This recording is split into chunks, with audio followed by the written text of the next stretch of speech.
नमस्कार दोस्तों, आज हम लोग धातु अधातु का अध्ययन कर रहे हैं और इस वीडियो में हम लोग देखेंगे कि धातुओं के लिए विभिन्न निष्कर्षण विधि क्या है और ये किस कारक पे निर्भर करती है। तो सबसे पहले हमें ये जानना होगा कि गैंग क्या है। गैंग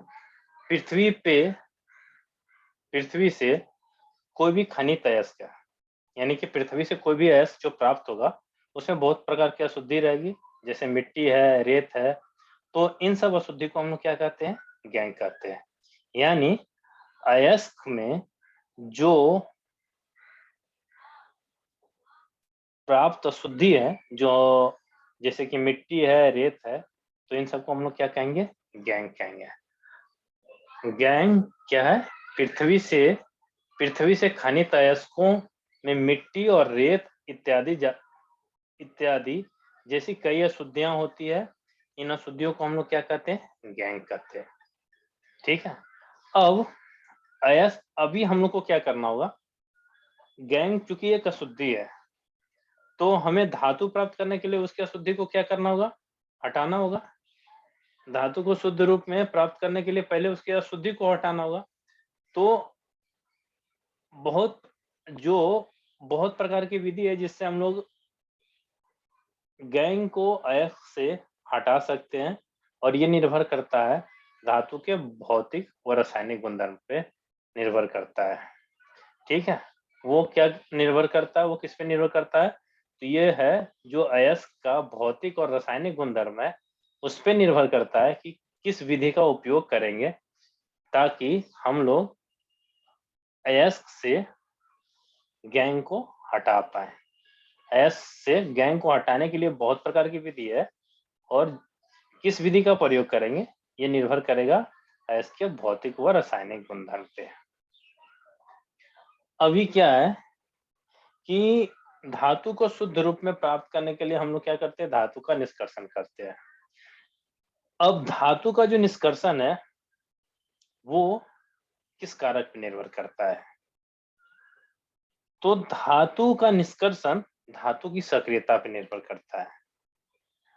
अगर धातु निम्न अभिक्रियाशील है तो उसके लिए अलग निष्कर्षण विधि है, मध्यम अभिक्रियाशील है उसके लिए अलग विधि है, और उच्च अधिक अभिक्रियाशील है उसके लिए अलग विधि है।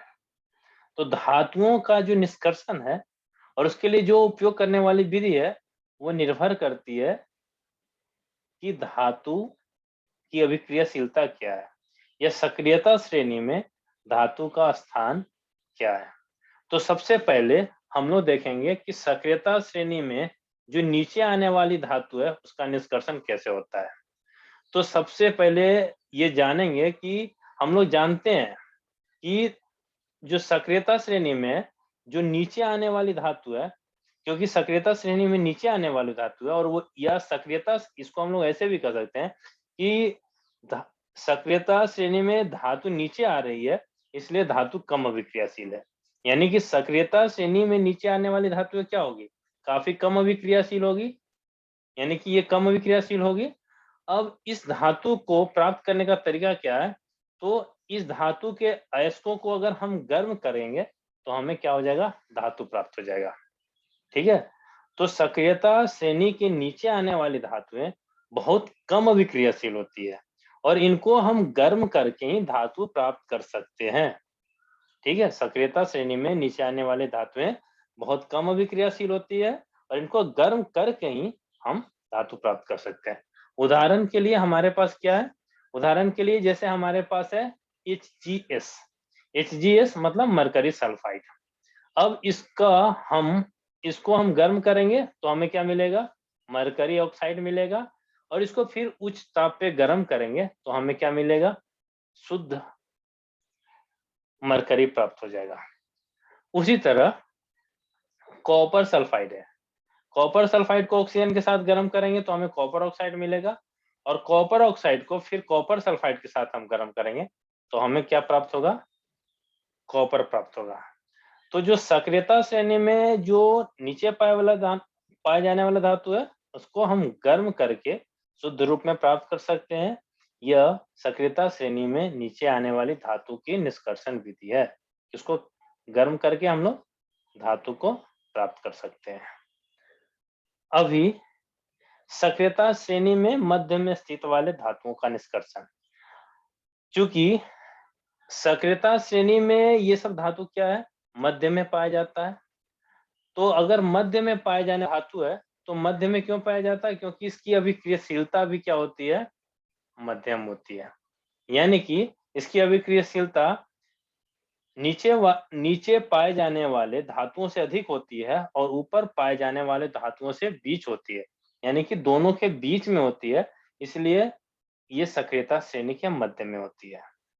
अब ये जो धातु होते हैं, ये जो धातु जो सक्रिय धातु है जो सक्रियता श्रेणी के मध्य में पाई जाती है, यह प्रकृति में सल्फाइड या कार्बोनेट के यौगिक के रूप में उपस्थित रहती है।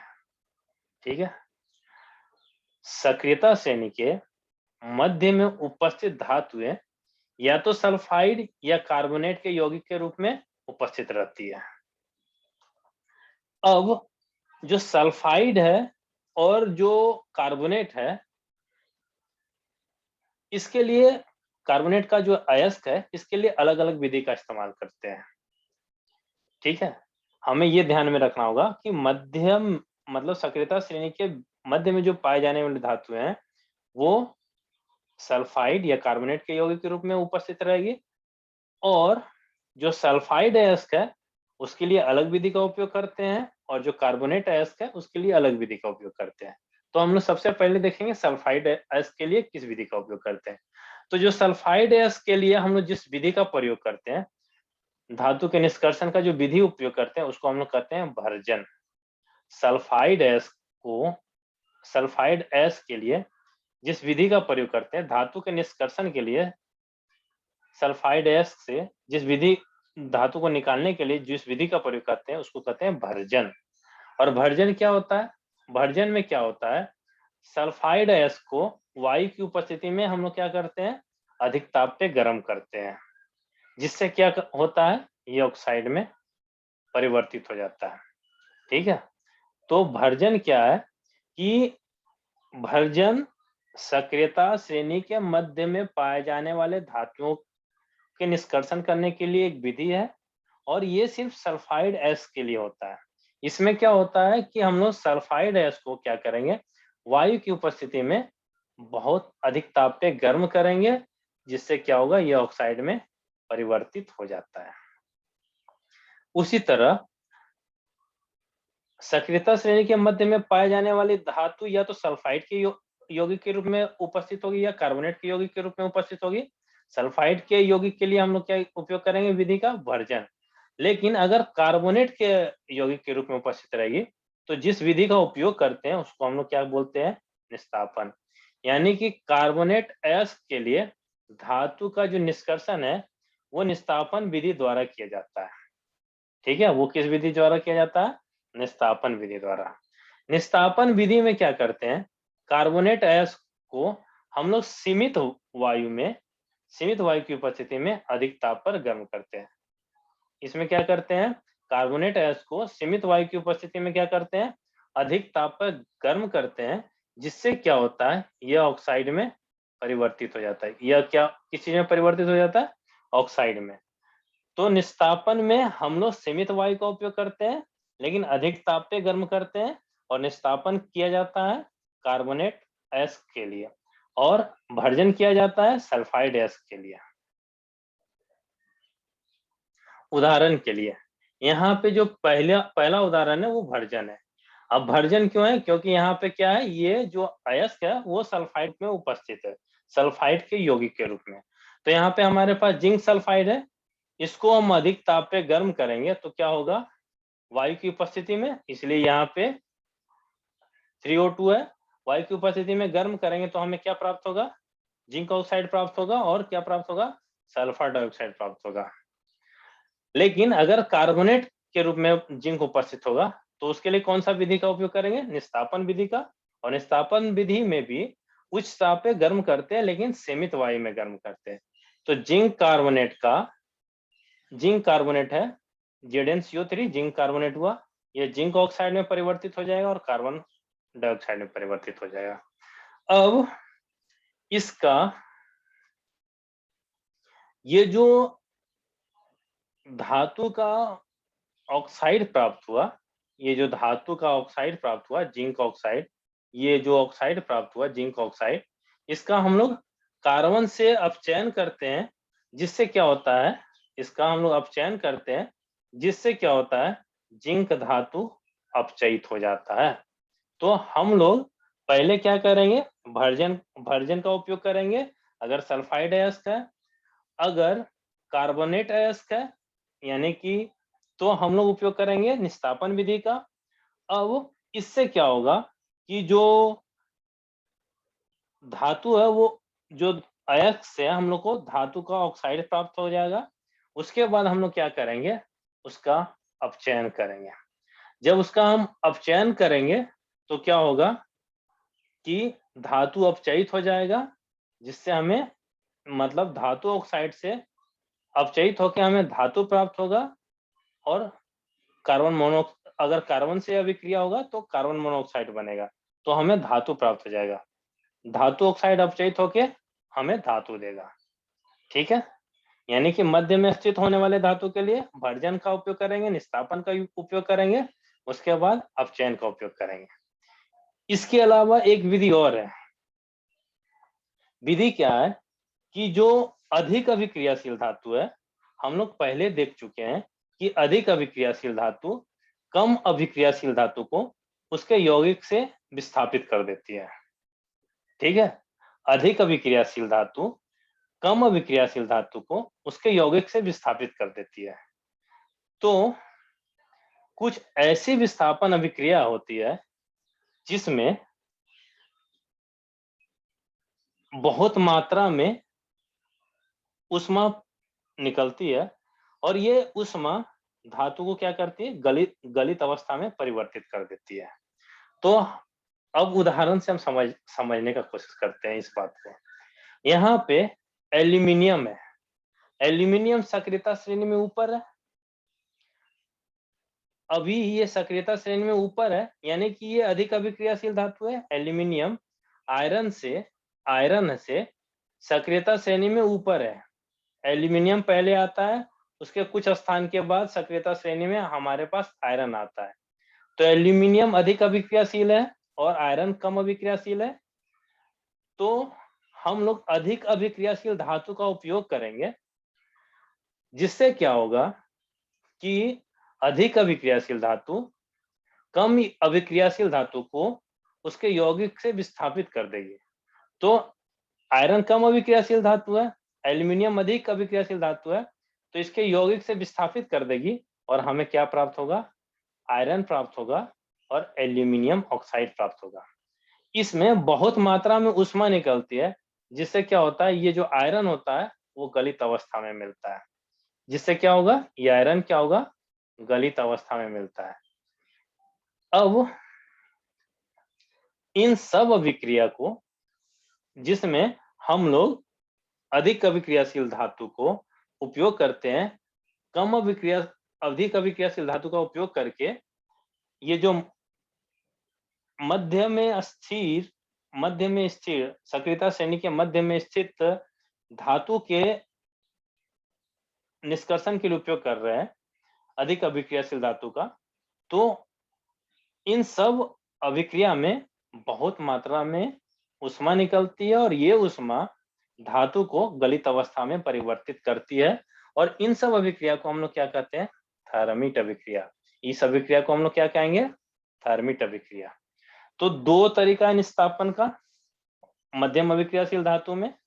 एक, या तो वो कार्बोनेट या सल्फाइड के अयस्क में उपस्थित होगी, तो हम लोग भर्जन विधि का उपयोग करेंगे, निस्तापन विधि का उपयोग करेंगे, उसके बाद उसका अपचयन करेंगे, या अधिक अभिक्रियाशील धातु से उसका अभिक्रिया करवाएंगे, जिससे क्या होगा, अधिक अभिक्रियाशील धातु, जैसे कि इस उदाहरण में अगर हम देखेंगे, एल्यूमिनियम अधिक अभिक्रियाशील धातु है, वो आयरन ऑक्साइड को उसके यौगिक, आयरन ऑक्साइड कि यौगिक से आयरन को विस्थापित कर देगी और हमें प्राप्त होगा आयरन और एल्यूमिनियम ऑक्साइड, और इसमें बहुत मात्रा में ऊष्मा निकलता है। इस अभिक्रिया को हम लोग क्या कहेंगे? थर्मिट अभिक्रिया करेंगे। अभी इस अभिक्रिया का उपयोग हम लोग क्या करते हैं? रेल की पटरी व मशीन पुर्जों के दरारों को जोड़ने के लिए करते हैं।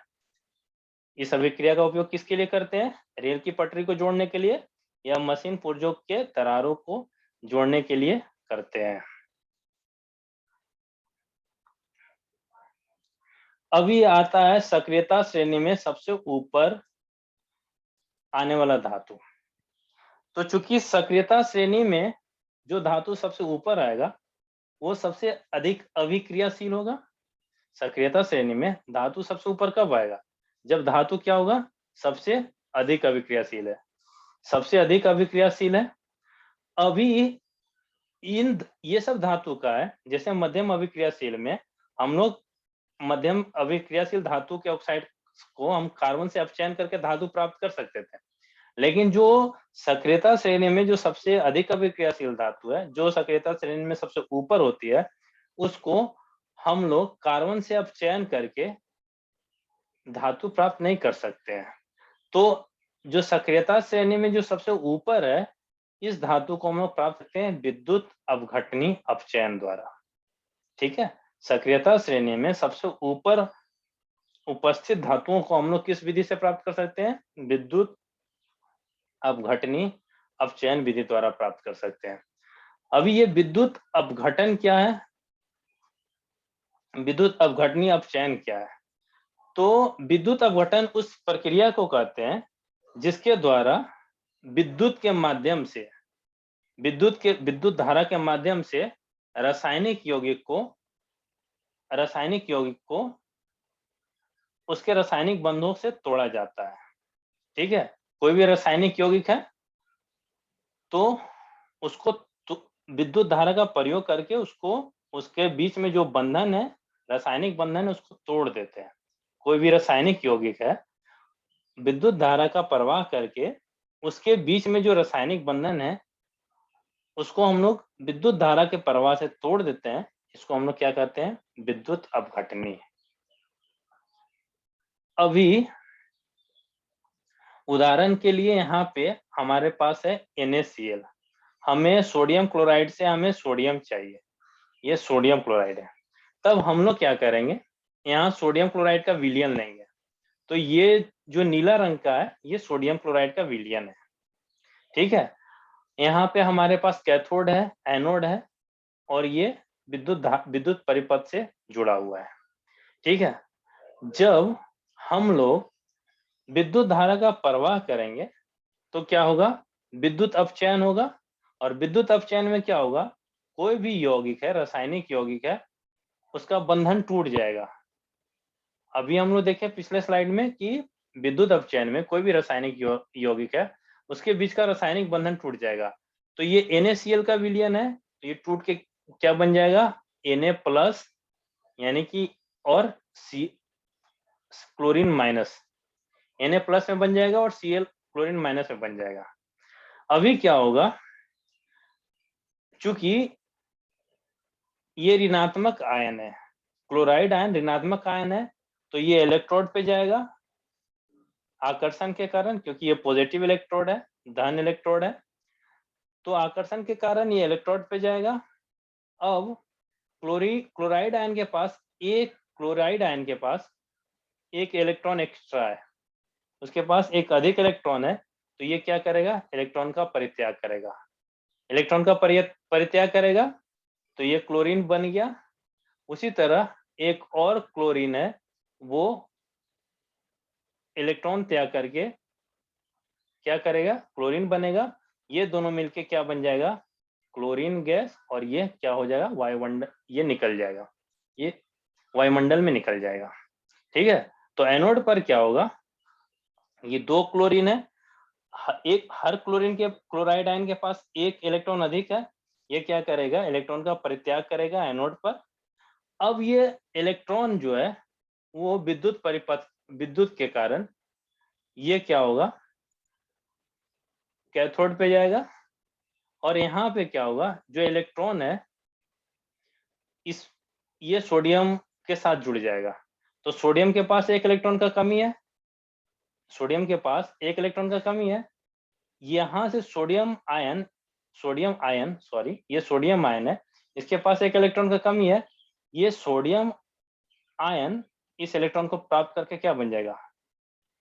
सोडियम के परमाणु में बदल जाएगा। तो इससे क्या होगा? यहाँ पे सोडियम जमा होता जाएगा। इसका उपयोग करके हम लोग जो सक्रियता श्रेणी में से ऊपर आने वाले धातु है उसका निष्कर्षण कर सकते हैं। तो अलग-अलग अभिक्रियाशीलता के हिसाब से अलग-अलग विधि है, और जो सबसे नीचे है उसको हम सिर्फ गर्म करके प्राप्त कर सकते हैं। दूसरे को हम लोग विस्थापन के द्वारा, भर्जन के द्वारा, निस्तापन के द्वारा प्राप्त कर सकते हैं, और जो सबसे ऊपर में है सक्रियता श्रेणी के ऊपर में जो सबसे धातु है उसको विद्युत अपघटनी अपचयन के द्वारा प्राप्त कर सकते हैं। इसका उदाहरण है सोडियम क्लोराइड। इसका हम लोग विलयन लेंगे, जब विद्युत सोडियम क्लोराइड का विलयन लेंगे और विद्युत जब गुजरेगा तो सोडियम है, सोडियम आयन और क्लोराइड आयन में टूट जाएगा, और निम्न अभिक्रियाएं कैथोड और एनोड पर होगी। इसके साथ ही आज का क्लास खत्म। इसके आगे हम लोग अगले क्लास